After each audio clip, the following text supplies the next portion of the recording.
My name is Moukhtar Kocache. I'm an arts advisor and a nonprofit consultant. I was born in Lebanon and currently live in New York.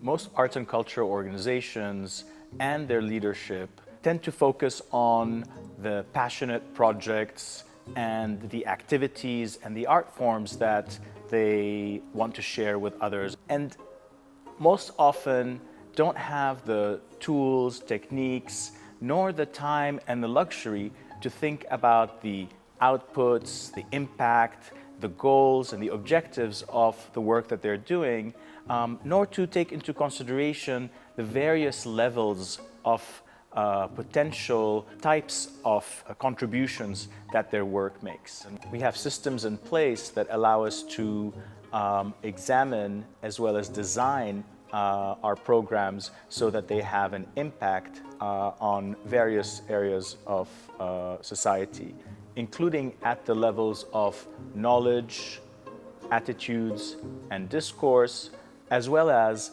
capacity, conditions, and actions. Essentially, we're looking to focus on three important elements. One is the impact, which means the type of change we're looking at. Secondly, the outcomes, which means the results.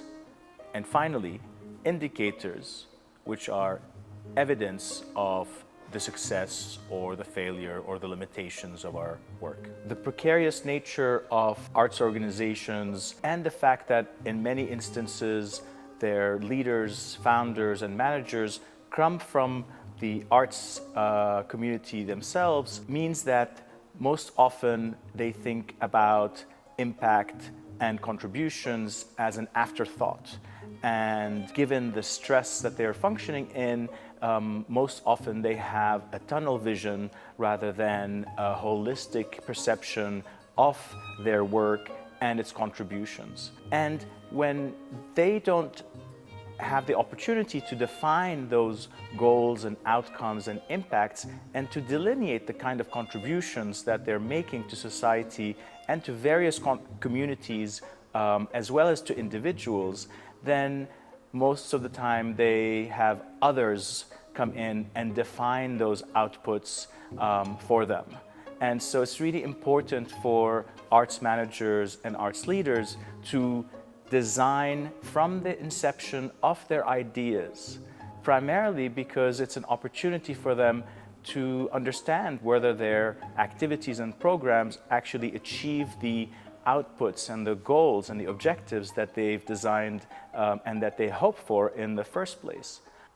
We tend to think about art in a very simplistic manner. It's really important to think of the various types of art forms and how they operate and what they actually accomplish in terms of not only aesthetics, but also their contributions to intellectual thought, academic production, civic engagement, community development, economic results.